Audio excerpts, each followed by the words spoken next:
o ex-goleiro Jackson Follmann, um dos 6 sobreviventes da queda do voo da Lamínia que levava o time da Chapecoense para a Colômbia, esteve em Três Itilhas a convite do Núcleo de Mulheres Empresárias para palestrar.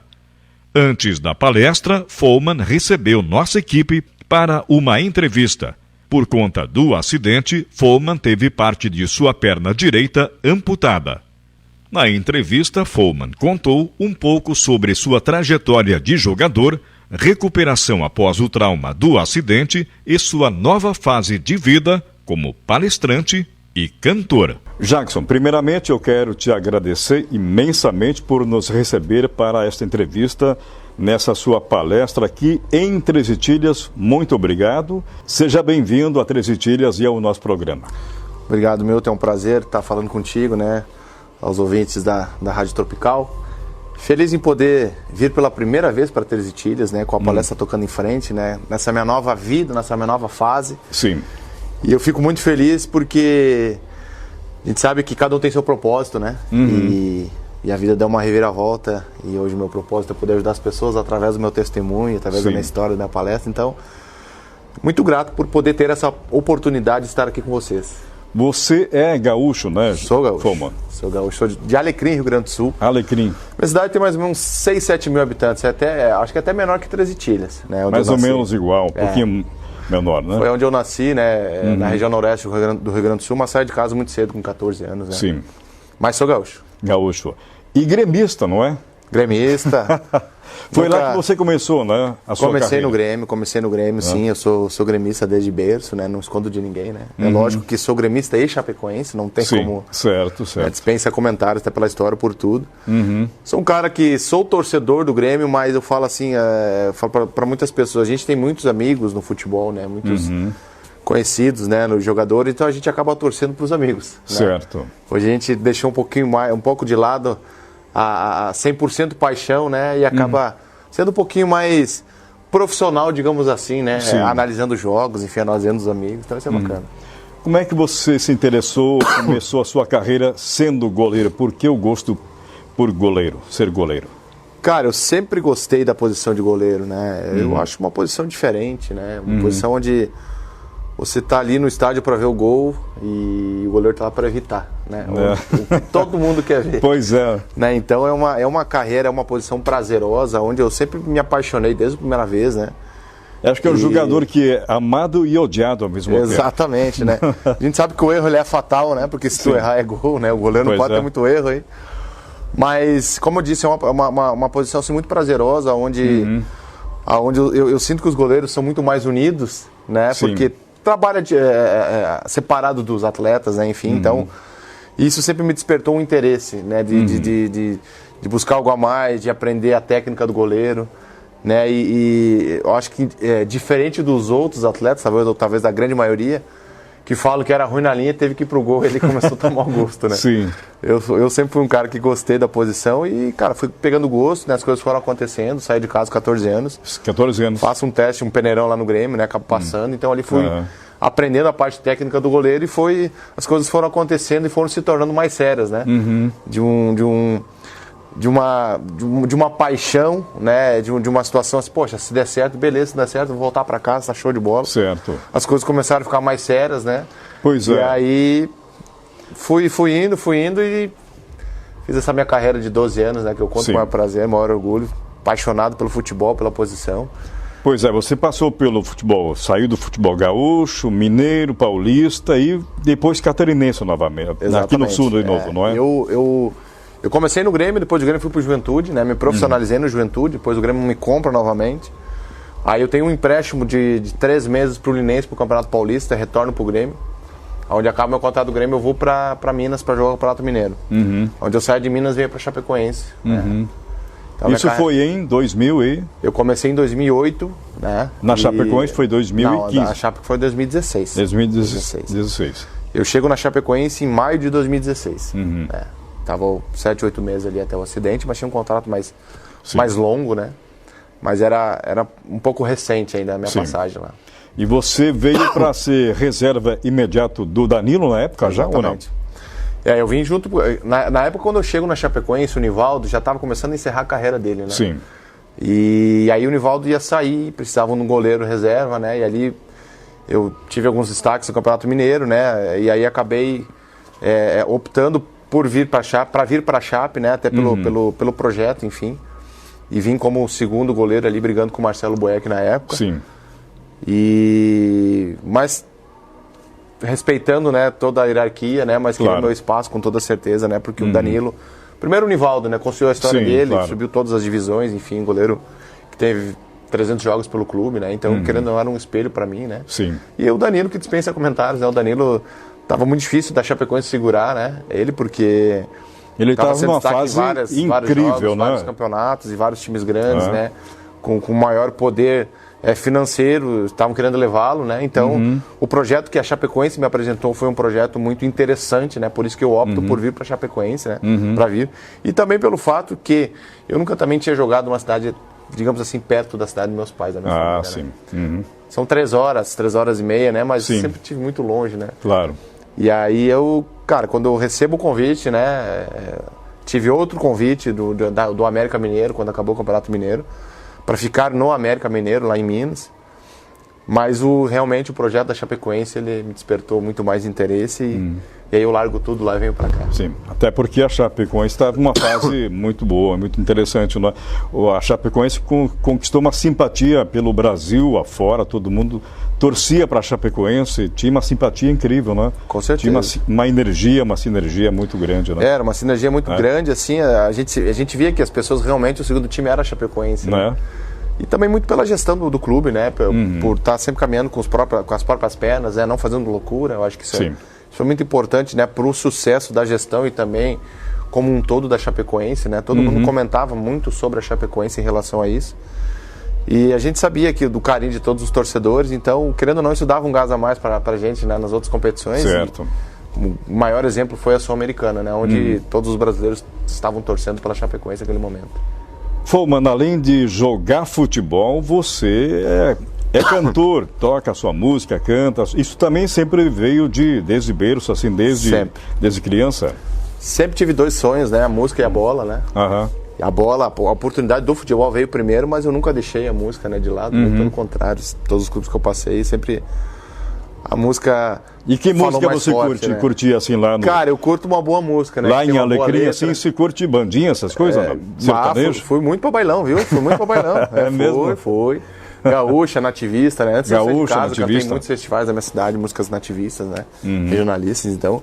Eu curto, como eu falei, eu curto uma boa música, né? Se tiver uma letra interessante, né? A gente. Bem eclético, mas se for para escolher, sem sombra de dúvidas, é o sertanejo, né? O sertanejo mais raiz, então. Até as músicas que eu lancei foram mais nessa pegada, né? Músicas com mais histórias e música mais. Uma levada mais leve, mais tranquila, digamos assim. Tá certo. E, Foman, hoje você está com o teu projeto de palestras tocando em frente. Tocando em frente. Estamos tocando em frente aí toda semana viajando, graças a Deus, para tudo que é lado, né? Agora na semana que vem a gente está indo para Bolívia, então a gente está indo para fora do país também. Ano passado a gente já tinha ido para lá. Com essa palestra? Com a palestra Tocando em Frente, então... muito feliz, como eu comentei contigo aqui no começo, né? Em poder contar mais a fundo da minha história. Sim. Eu acho que as pessoas elas têm essa curiosidade, né?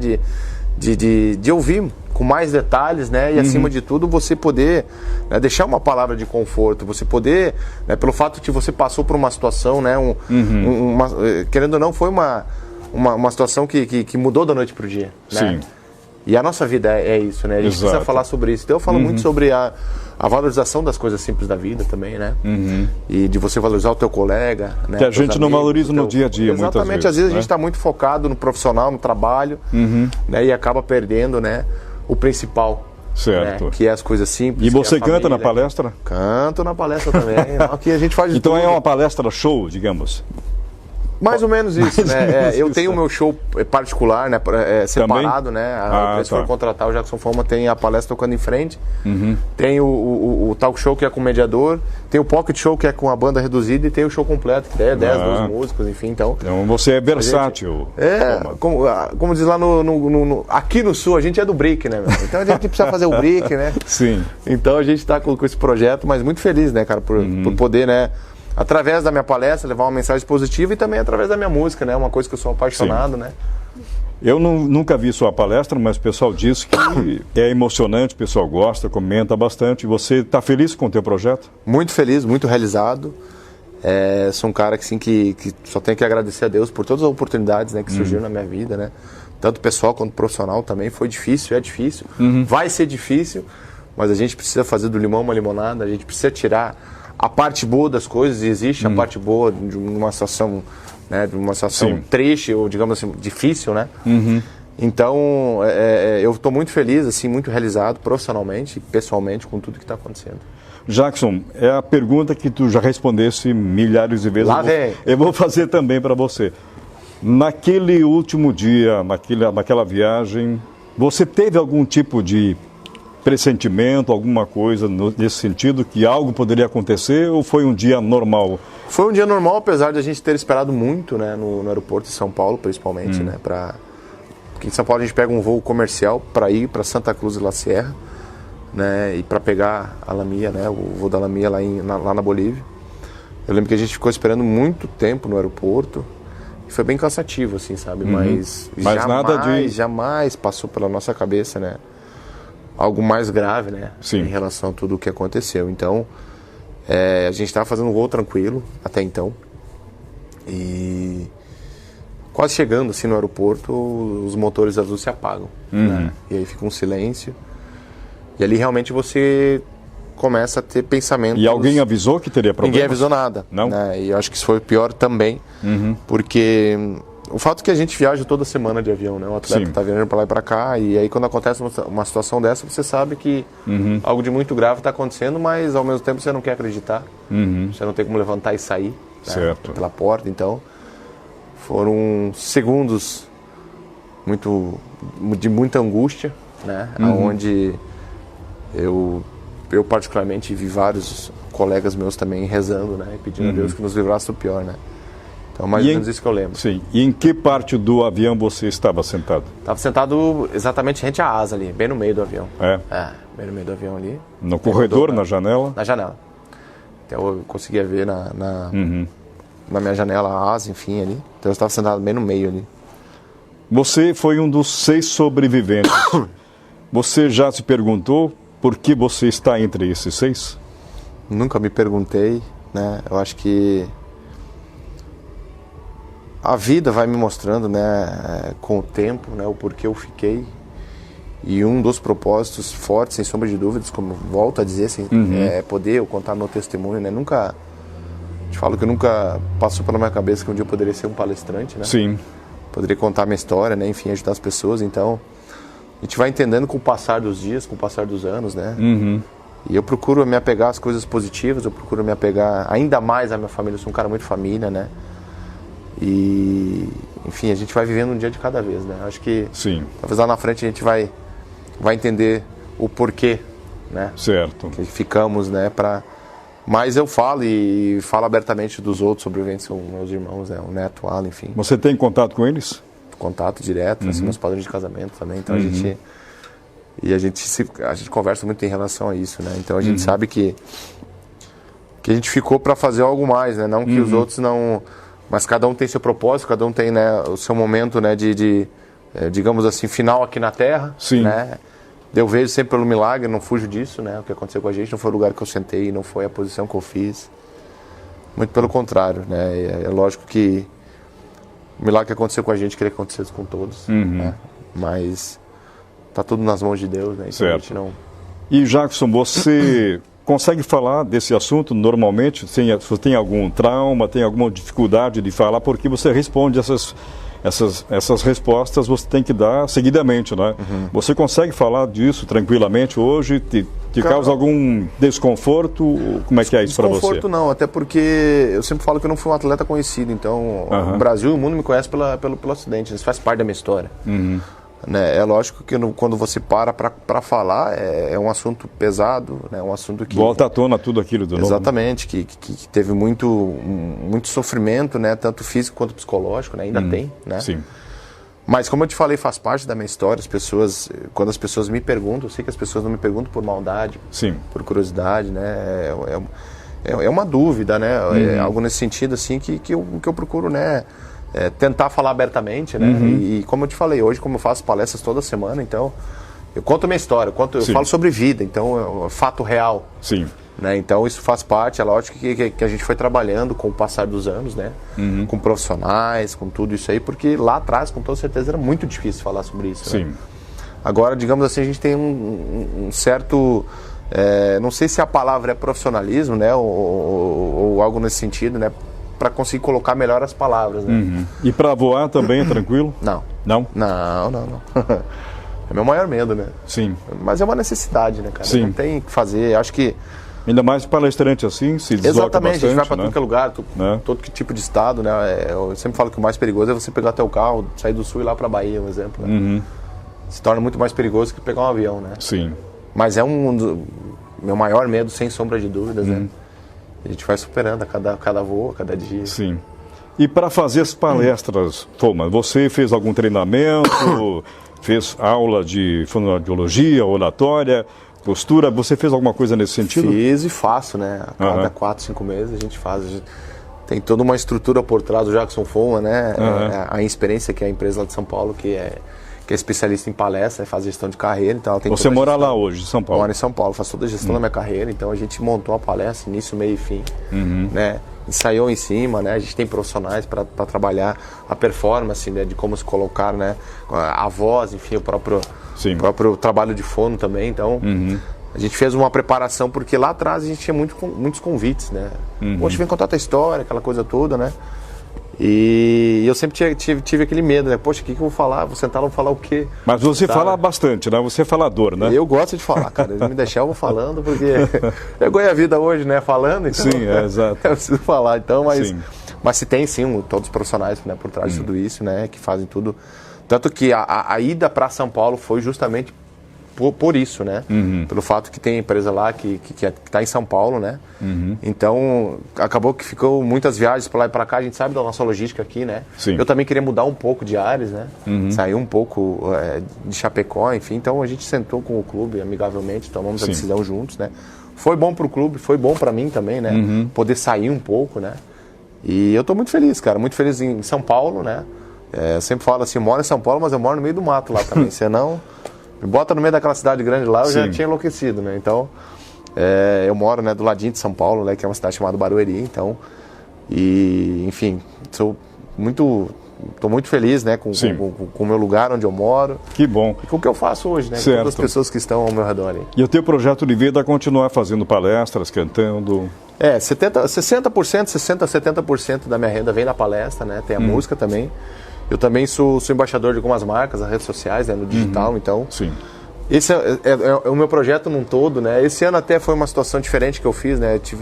Acabei comentando o Paulistão, né? O campeonato estadual, né? Sim. Uma coisa que eu sempre tive esse convite todos os anos, né? E até por toda a correria, né? Optava por não fazer, né? E esse ano foi diferente. Esse ano a gente fez, foi muito legal também, né? E querendo ou não, é uma situação nova, apesar de ser no esporte, é novo, né? Certo. Comentarista, né? Falar, enfim, avaliar, analisar os jogadores do jogo, então... Mas foi muito bacana, foi muito positivo, né? O feedback, assim, foi legal pra caramba, né? E eu fiz muito no campo também esse ano. Ah, né? sim. E aí você consegue, né? Ter aquela troca de experiência com os jogadores, a gente conhece muitos jogadores ali. E aí você consegue ver o jogo mais próximo, né? Sentir o calor da torcida, enfim, o carinho também, é muito legal. Então foi muito bacana esse projeto também, um projeto novo, querendo ou não. Mas é isso que eu estou focado hoje. Tá certo. E Jackson, quem vai ser o campeão brasileiro esse ano? Não vou falar do meu Grêmio, não vou falar do teu Inter, porque não tem como. Não tem como. Não tão legal. Nós vamos chegar, né? Cara, Palmeiras tá muito forte, né? Flamengo eu acho que não leva. Tá ali no Palmeiras, Fluminense tá legal. Tá, né? Botafogo tá legal. Mas é cedo ainda. É cedo. Né? É cedo, mas eles estão fazendo o dever de casa, né? E vai indo, daqui um pouco estão lá, né? Mas assim, eu acho que tá pra Palmeiras, Fluminense, eu tô gostando, como eu falei pra ti, né? Do trabalho do Diniz. Botafogo é uma surpresa, porque todos os outros anos, né? Sempre brigava ali pra não cair, enfim, né? Tava bem bagunçada a gestão. Virou SAF, agora tá mais organizado. Eu acho que tem muita água para rolar, como tu citou, né? E eu espero que que dentro disso tudo eu e a nossa dupla Grenal ela possa dar uma alavancada aí, né? É verdade. E tanto o Grêmio quanto o Inter possam contratar jogadores à altura também, né? Claro que contratou o Soares, beleza, mas os caras que jogam com ele já não são... Pois é. Então acho que tem que contratar 2 aí beirada para jogar junto com o Soares aí para entender melhor a cabeça daquele gringo lá, que a cabeça dele vai a 1000, né? E o Inter eu tenho certeza que logo também vai contratar um jogador de ponta para não ficar atrás do Grêmio, né? Senão... Jackson, para a gente finalizar, que mensagem você deixaria para o nosso ouvinte, o nosso telespectador aí? Olha, vive intensamente como se fosse o último dia de suas vidas, né? E eu falo isso porque eu senti na pele que realmente o dia de amanhã ele pertence a Deus, né? E a vida me mostra, nos mostra, e cada dia que a gente não tem idade para passar por alguma dificuldade, para estar lutando pela nossa vida, então viva como se tivesse de partido. Acho que essa é a maior frase, até uso essa frase que foi do livro do meu parceiro, que infelizmente não está conosco hoje, que é o Rafael Renzo. Pois é. Né? E o título do livro dele era esse, né? Viva como se tivesse de partido, né? Porque realmente a gente precisa viver intensamente o hoje e o agora, porque o amanhã ele não existe, o ontem é história, né? E hoje é dádiva. Jackson Foman, muito obrigado. Te agradeço. Pela gentileza de atender a gente aqui. Seja bem-vindo a Três Itilhas. Sempre que quiser, volte para cá. Nosso Tirol brasileiro, não sei se você já tomou um chopinho, mas está no convite, né? Aqui se faz um chopp de qualidade. Vamos ter que experimentar, né? Que filho de Deus, vamos tomar um chopinho depois da palestra. E você que nos assistiu, muito obrigado. Pode ir lá, curtir, compartilhar, comentar a nossa entrevista com Jackson Foman, gremista gaúcho, presente aqui em Três Itilhas. Muito obrigado, um abraço e até a próxima.